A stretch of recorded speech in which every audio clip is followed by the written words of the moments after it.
여러분, 덤으로 사는 인생이라는 말을 들어보셨을 것입니다. 우리는 언제 그런 표현을 사용합니까? 덤으로 사는 인생. 죽을 뻔한 위기를 겪고 나서일 것입니다. 죽을 병에 걸렸다가 이식을 받든지 어떻게 하든지 간에 기적같이 회복했을 때, 큰 사고로 죽을 뻔했다가 기적같이 살아났을 때, 사업장이 극도의 어려움에서 기적같이 회생했을 때, 그 비슷한 모든 경우에 그 이후의 삶을 두고 덤으로 사는 인생이라고 느낀다라고 고백하게 된다는 것이죠. 그리고 덤으로 사는 인생이라고 느끼는 순간 많은 사람들은요, 이전과는 다른 좀 더 선하고 아름다운 삶을 살고자 노력하게 되는 것입니다. 근래의 한 예는 트럼프 전 미국 대통령일 것입니다. 기사를 보니까 7월 13일 펜실베니아에서 연설하던 중에 이 총 저격을 당하잖아요. 그래서 오른쪽 귀를 총알이 지나갔어요. 몇 센치만 더 안으로 지나갔으면 정말 끔찍한 일을 당할 뻔했는데 귀를 맞고 지나갔죠. 다음 날 트럼프가 기자와 인터뷰를 했는데요. 그 인터뷰에서 자신의 생존은 행운이고 신의 가호로 인한 기적이라고 생각한다라고 고백했고요. 자기 최측근들에게 뭐라고 말했나 하면 덤으로 사는 인생이라고 느낀다라고 측근들에게 이야기를 했고, 그래서 놀랍게도 그 암살 위기를 넘긴 트럼프는 공화당 대선 후보 수락 연설문을 이미 만들어 두었대요. 그 연설문의 내용은 현 대통령인 바이든의 정책을 비판하는 내용으로 일관하게 그런 내용으로 연설문을 만들어 뒀는데, 그 암살 사건 그 이후에 내가 덤으로 사는 인생이 되었다라고 느끼면서 그 모든 연설문을 다 버리고 이제는 미국과 세계가 뭉치는 통합의 연설을 해야겠다 하고 연설문을 새로 고치게 되었다고 합니다. 그래서 며칠 뒤에 대선 후보 수락 연설을 할 때에 실제로 바이든 대통령의 정책에 대한 비판은 한 번만, 원래 계획은 처음부터 끝까지 하려고 했는데 1시간 반을 연설하는 동안 한 번만 언급을 했고, 그 말미에 가서는 통합을 강조하는 메시지를 실제로 그렇게 전했다라는 기사를 읽어보았습니다. 물론 일시적인 변화일 수는 있습니다만은 이것이 바로 덤으로 사는 인생을 느끼는 사람들의 자연스러운 변화다라고 우리는 말할 수 있을 것입니다. 특별히 누군가가 나를 대신하여 위기를 겪었다면, 나를 대신해서 다쳤다면, 심지어 나를 대신해서 죽었다면 우리는 나를 대신하여 고난받은 그 사람을 위해서라도 더 잘 살려고 노력하게 되는 것입니다. 그런데 생각해 보면 덤으로 사는 인생 마냥 남의 이야기가 아닙니다. 오늘 우리가 예수님 안에서 이미 경험하고 있는 현실인 것입니다. 죄로 죽었던 우리를 구원하시기 위해 예수님께서 우리가 져야 할 그 십자가를 대신 지시고 죽으심으로 오늘 우리의 죄가 사해졌고 우리는 구원받은 하나님의 자녀가 되었던 것입니다. 문제는 많은 사람이 자신에게 선물처럼 주어진 이 구원의 삶을 값지게 살아야 한다라는 사실을 잘 이해하지 못하고 있다는 것입니다. 이미 구원받았음에도 여전히 구원받기 위해 살아야 한다라고 생각하는 경우가 많습니다. 구원은 오직 은혜로만 얻는 것인데 구원을 얻기 위해 혹은 구원을 얻은 후에도 구원을 이루기 위해 무언가를 더 내 열심으로 해야 할 필요가 있다고 여기며 여전히 공로를 쌓으려는 사람들이 많다라는 것입니다. 오늘 본문에 소개되어 있는 안디옥 교회에도 바울과 바나바 그리고 유대로부터 방문한 어떤 사람들 사이에 이방인의 구원을 두고 그 비슷한 갈등이 빚어지는 것을 보게 됩니다. 헬라파 유대인들과 이방인들이 다수를 차지하는 이 안디옥 교회, 그 교회에 유대로부터 어떤 사람들이 들어와서는 너희들이 구원을 받으려면, 여러분들이 구원을 받으려면 반드시 할례를 행해야 합니다라고 주장하며 가르치게 됩니다. 그들은 이방인의 구원 가능성은 부인하지 않았지만 율법을 따르지 않고는 구원받을 수 없다라고 주장했던 것입니다. 사실 그런 주장은요, 그간 이방인을 향한 바울과 바나바의 그 선교를 정면으로 부정하는 것이었습니다. 사도행전 11장에 보면 안디옥 지역에, 안디옥 교회가 있던 지역은요, 현재로서는 튀르키예, 터키 남부 지중해 연안 도시입니다. 현재는 찾아보니까 하타이주에 속하는 곳이다라고 되어 있던데요. 그 안디옥 지역에 복음이 전해졌다라는 소식이 예루살렘 교회까지 전해집니다. 그러자 이 진위 여부를 확인하기 위해서 예루살렘 교회가 바나바를 안디옥으로 파송하게 되는데요. 바나바는 안디옥 교회에 와보니 그들이 예수님을 잘 믿고 있거든요. 그래서 바나바는 그 안디옥 교회 성도들에게 구원받기 위해서는 여러분 율법을 지켜야 합니다, 이렇게 가르치지 않았고, 사도행전 11장 23절에 보면 굳건한 마음으로 주와 함께 머물러 있으십시오라고 권면하는 것을 봅니다. 즉 지금처럼 어떻게 하라는 거예요? 예수님 잘 믿고 예수님 안에 거하고 예수님과 동행하면서 살면 구원받습니다라고 권면했던 것입니다. 그리고 바울도요, 바나바와 함께 선교 여행을 할 때에 어디를 가든지 바울은 이신칭의, 즉 오직 의인은 믿음으로 말미암아 삽니다라는 것을 강조했습니다. 결국 바울과 바나바가 이해했던 복음의 핵심은 구원은 오직 믿음으로 말미암아 은혜로 주어진다라는 것입니다. 그래서 바울은 에베소 교회 성도들에게 이렇게 말했던 것이죠. 에베소서 2장 8절 9절 같이 읽겠습니다. 너희는 그 은혜에 의하여 믿음으로 말미암아 구원을 받았으니 이것은 너희에게서 난 것이 아니요 하나님의 선물이라. 행위에서 난 것이 아니니 이는 누구든지 자랑하지 못하게 함이라. 아멘. 유대에서부터 온 사람들은 구원받기 위해서는 믿음만으로는 충분하지 않습니다 라고 가르쳤고요, 구원받기 위해서는 먼저 언약 공동체 안으로, 이스라엘 백성 안으로 들어오고 우리에게 속해야 합니다라고 주장하면서 하나님의 언약 공동체의 일원이 되기 위해서는 반드시 할례를 받아야 합니다, 할례의 증표가 있어야만 합니다라고 주장했던 반면에 이 바울과 바나바는요, 구원받기 위해서 이스라엘이라는 어떤 특정한 공동체에 속할 필요가 없습니다. 누구든지 어디서든지 예수님을 믿고 신뢰하는 순간 구원받습니다 라고 바울과 바나바는 주장했습니다.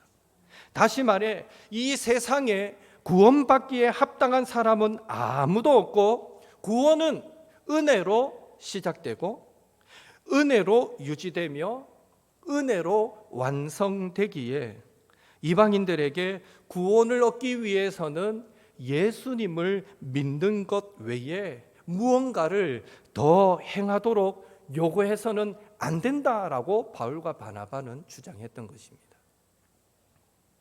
또한 바울과 바나바가 유대로부터 온 사람들과 논쟁할 수밖에 없었던 다른 이유가 있는데요. 그것은 바울과 바나바의 그 선교사로서의 입장과 관련이 있습니다. 대부분의 선교사님들은 어떻습니까? 그들이 전도하던 사람들, 그 사람들이 자기의 삶의 자리에서 복음을 생각하고 또 받아들이도록 돕고 격려하고 권면하게 되는 것입니다. 따라서 이방인들에게 할례를 요구한다라는 것은 선교사인 바울과 바나바의 입장에서는 그들이 전도하려는 자들에게 엄청난 부담을 가중시키는 것밖에 되지 않고 오히려 복음 전파에 방해만 될 뿐이다라는 것입니다. 선교사의 입장에서는 그렇습니다.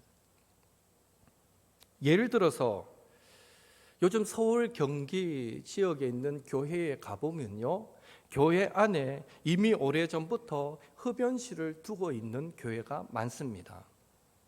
바울과 바나바의 주장이 누구라도 예수님을 믿고 구원받는 것이 중요하기에 담배를 못 끊는 사람들을 위해서 교회 안에 흡연실이 있어도 된다는 것과 같다면, 바나바의 주장이 마치 이런 것과 같다면, 유대로부터 온 사람들의 주장은요, 예수 믿기 위해서 교회에 오려면 담배부터 끊고 와야 한다라는 주장과 같았던 것입니다. 그러니 얼마나 이방인들이 예수 믿는데 어려움을 주고 있습니까? 얼마 전에 더 충격적인 이야기를 하나 들었는데요. 요즘 애견 생활 많이 하잖아요. 서울의 한 교회에 세 가족이 왔는데 자기는 교회 다니고 싶은데 도저히 교회를 못 오겠습니다 라고 말하더래요. 왜 그렇습니까? 물으니까 자기 집에 개를 혼자 놔두고 주일날 자기가 교회에 오는 게 도무지 힘들어서 안 되겠다는 거예요. 그래서 결국 당회를 열고 본당 뒤편 잠옷실 그 뒤에 공간을 마련해서 애견실을 만들었습니다. 그래서 이제 그 성도는 개를 데리고 와서 예배 드릴 때 애견실에 넣어놓고 자기는 예배 드리고, 그 바람에 예배 시간에 개를 지켜야 되는 사람이, 봉사자가 한 명 더 늘어나게는 되었지만 이게 맞는 건지 잘 가는 건지는 모르겠는데 그래요. 예. 그런데 바울의 입장이 그런 거예요. 영혼이 구원받는 것이 중요하기에 교회에 애견실을 두는 것도 괜찮다라는 것이 바울의 입장이라면, 유대에서 온 사람들의 주장은 예수 믿기 위해 교회에 오려면 애견 생활부터 좀 정리하고 와야 된다라고 주장하는 것과 같다는 것입니다. 요약하자면 바울과 바나바 그리고 유대로부터 온 사람들, 그들 사이에 있었던 논쟁의 본질은 하나였습니다. 구원받음에 있어서 예수님만으로 충분한가, 아니면 할례처럼 추가적인 요소가 더 필요한가? 우리는 이미 답을 알고 있습니다. 그러나 또 한번 계속 가봅시다. 안디옥 교회 성도들의 그 구원을 두고 바울과 바나바, 유대로부터 온 사람들 사이에 일어난 논쟁은요, 점점 심각해졌습니다. 다툼과 변론으로 이어졌고요, 서로의 주장이 너무 팽팽해서 합의점을 찾지 못하게 됩니다. 그래서 안디옥 교회 성도들은요, 바울과 바나바 그리고 형제 몇 사람을 예루살렘 교회에 파송하여서 사도와 장로들의 뜻을 물어서 그들의 결정을 따르기로 하자라고 결정하게 됩니다. 여기서 주목할 사실은 두 가지인데요. 첫째, 구원과 관련된 진리의 문제에 있어서만큼은 바울과 바나바처럼 우리는 적당히 넘어가지 않고 오직 의인은 믿음으로 말미암아 구원을 얻는다라는 그 복음이 훼손되지 않도록 최선을 다해 싸워서 지켜가야 한다라는 것입니다. 둘째로 안디옥 교회 성도들은 교회 안에 다툼과 갈등이 생겼을 때에 저 사람 도무지 상종 못할 사람이군 하면서 헤어질 결심을 하는 것이 아니라 사도들과 장로들의 의견을 물어서라도 하나됨의 기회로 삼으려는 지혜로운 결정을 내렸다라는 것입니다. 우리도 신앙생활을 할 때 구원을 결정하는 진리의 문제에 있어서는 가령 오직 예수님을 믿어야만 구원받습니다라는 것, 동성애는 하나님이 죄라고 말씀하십니다라고 말하는 것 등등, 이 시대가 아무리 변해도 우리가 지켜내야 하는 진리의 문제에 있어서는 절대 타협하지 않고 끝까지 싸워서 이기는 우리 옥토의 성도님들이 되시기를 예수님의 이름으로 축원합니다. 더불어서 우리 교회도 혹 성도들 간에 의견의 차이가 있고 갈등이 빚어질 때에 끝까지 자기 생각을 주장하여 둘 중 하나는 교회를 떠나야 해결된다는 식의 그런 문제 해결이 아니라 자기 주장과 고집은 내려놓고 하나님의 말씀이 뭐라고 말씀하는지를 찾고 그 말씀 앞에 온전히 순종함으로 갈등을 오히려 서로를 향한 더 깊은 이해와 공감으로 하나됨의 기회로 삼는 또 우리의 모든 옥토의 성도님들 되시기를 예수님의 이름으로 축원합니다. 그렇게 바울과 바나바는요, 안디옥 교회 파송을 받아서 예루살렘으로 갔습니다. 그리고 예루살렘 교회에 방문한 그들은 안디옥 교회에서 있었던 일들을 그들에게 다 전하게 됩니다. 그 일로 예루살렘 공회가 열리게 됩니다. 사도들과 장로들이 모였습니다.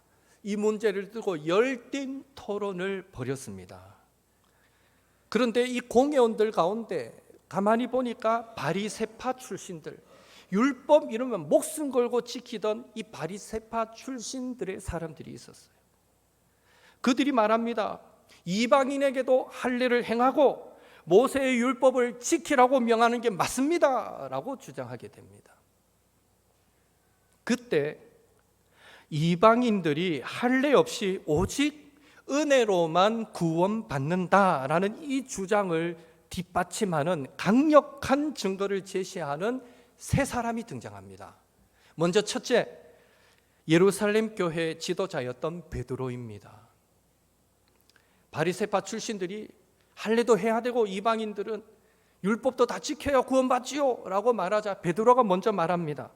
베드로는 이방인 로마 백부장 고넬료와 그의 집안 사람에게 성령님께서 임하셨고 그래서 그들에게 세례 베풀었던 사건을 거론하면서 차별 없는 복음, 차별 없는 구원이 이제는 율법 준수의 요구 없이도 예수님을 믿는 믿음으로 이방인에게 미치는 그런 시대가 되었다라고 역설하면서 굳이 이방인들이 유대인처럼 할례 받지 않아도 믿음으로 구원받고 하나님의 자녀가 된다라고 베드로는 강력하게 선언합니다.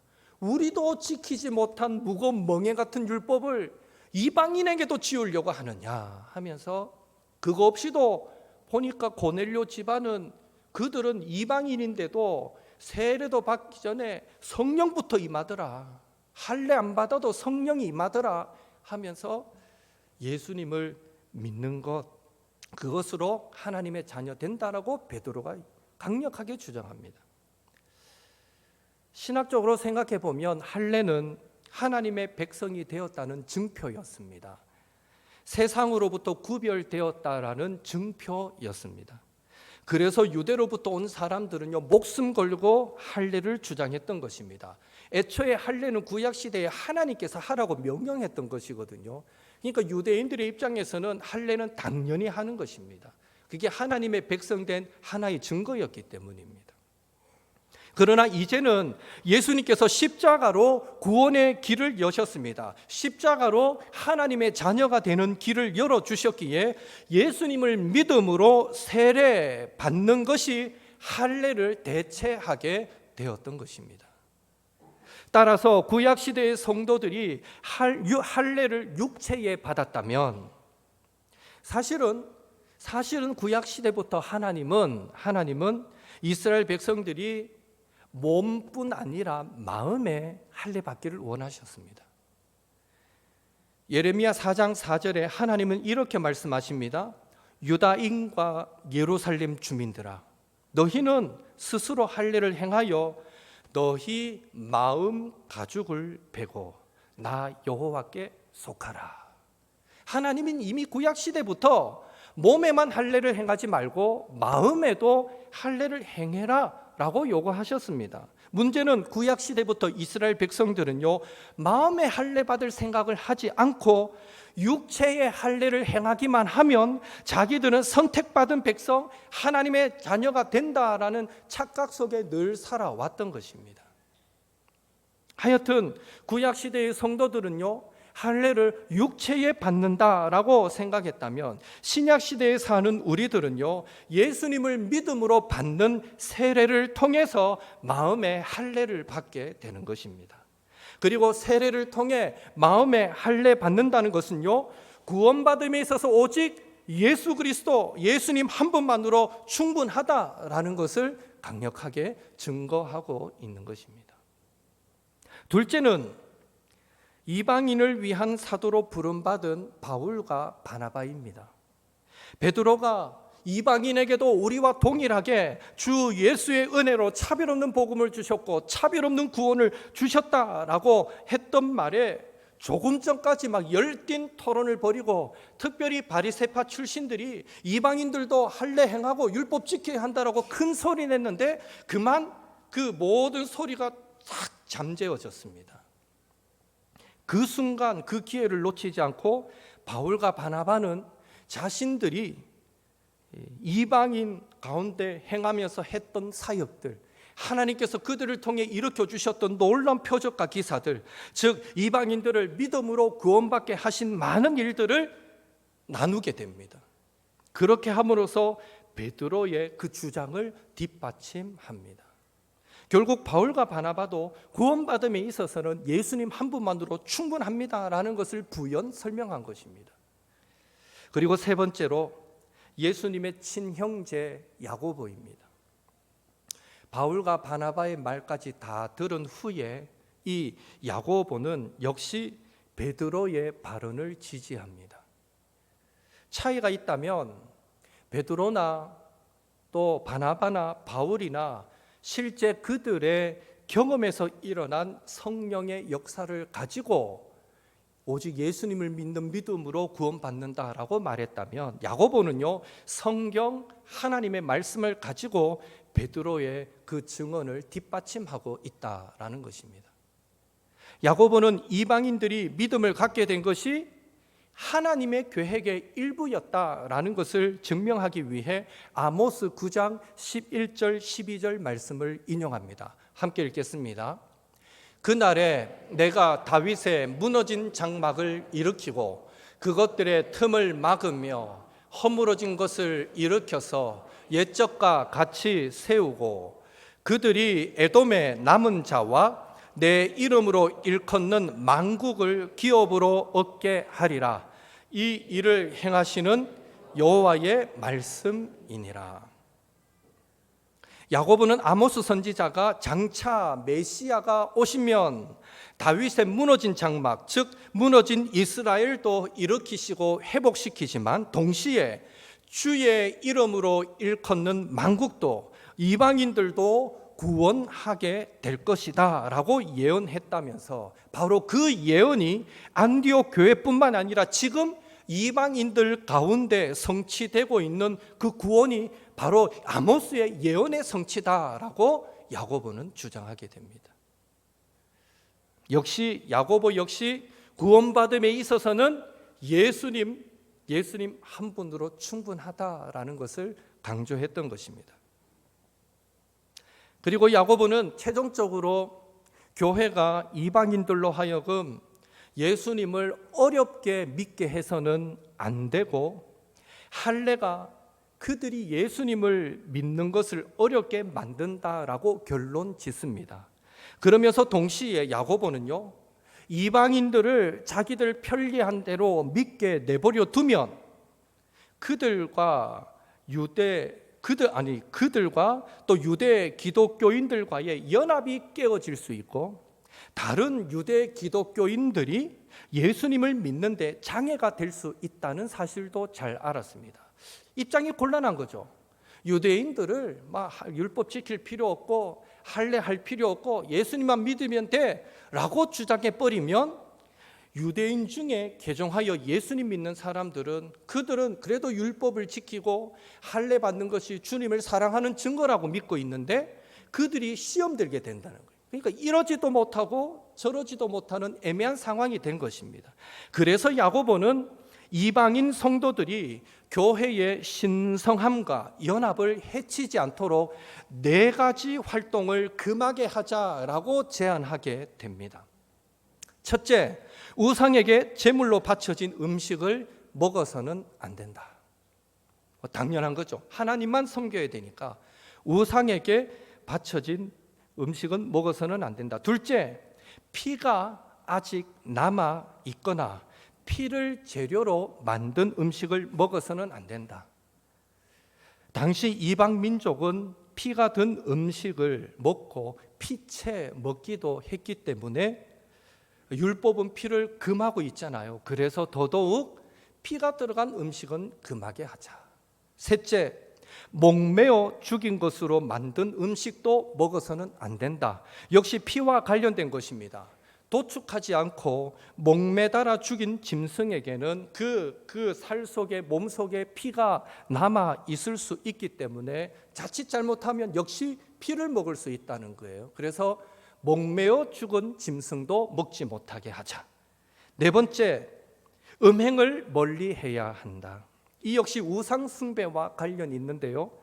이교도의 신전에서는 신전 창기들이 있어서 우상 숭배가 곧 음행으로 연결되었기에, 결국 야고보의 강조는 이교도의 신전에서의 음행도 해서는 안 되지만 일상에서 행해지던 각종 음란과 성적 방종도 이루어져서는 안 된다라고 주장했던 것입니다.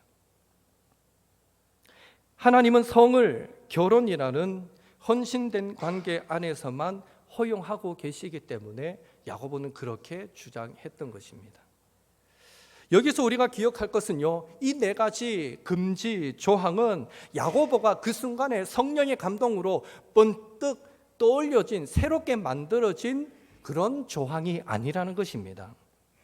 야고보가 이 4가지를 금하자라고 제안한 것은요, 오늘 본문 읽지는 않았지만 21절에 보면 이미 이방인 성도들, 안디옥 교회 성도들도 안식일마다 회당에서 모세 율법을 읽고 있다고 되어 있습니다. 따라서 금하고자 했던 그 4가지가 레위기 17장, 18장에 유대인과 이방인 모두가 지켜야 할 규례로 분명하게 소개되어져 있는 것입니다. 이미 안디옥 교회 성도들도 안식일에 모일 때마다 모세의 율법을 읽고 레위기서를 읽었기 때문에 이미 야고보가 말한 이 4가지는 우리가 지켜야 한다라는 것을 어느 정도 알고 지키고 있던 규례였던 것입니다.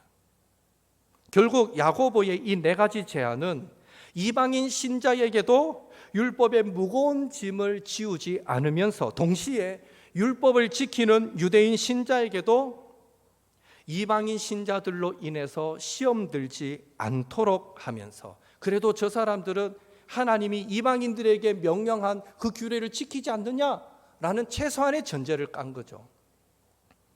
그렇게 하면서 유대인과 이방인 사이에 건강한 교제를 확보할 수 있는 최선의 제안을 했던 것입니다. 야고보의 이런 제안을 들은 예루살렘 공회는 그거 좋다라고 결정하게 되고요, 바울과 바나바를 다시 안디옥으로 보낼 때 그들의 편에 예루살렘 공회가 결정한 내용을 편지로 써서 전달하게 됩니다. 그 28절에 보면 이 편지의 내용을 두고 사도들과 장로들의 결정이다라고 말하지 않습니다. 성령과 우리의 결정이다라고 고백하고 있습니다. 그것을 볼 때에 예루살렘 공회가 이 안디옥 교회의 문제를 해결하기 위해 그들이 얼마나 기도하면서 성령의 인도하심을 구하며 그 문제를 해결하려고 했는가 하는 사실을 우리는 알 수 있는 것입니다. 그 결과 예루살렘 교회가 보낸 이 편지를 받아서 읽게 된 안디옥 교회 성도들은 크게 기뻐하게 되고요, 바울과 바나바는 더 많은 이방인들에게 주의 말씀을 힘있게 가르치고 전파하면서 교회들을 더 견고하게 세워갈 수 있었다 하는 것이 사도행전 15장 전체의 내용입니다. 오늘 안디옥 교회의 문제를 두고 예루살렘 공회가 보였던 그 모습을 통해서 우리는 세 가지 교훈을 얻습니다. 첫째, 예루살렘 교회는요, 열띤 토론 끝에 최종적으로 아모스 선지자의 예언의 말씀을 가지고, 즉 성경 말씀을 가지고 안디옥 교회 문제를 해석하고 해결했다라는 것입니다.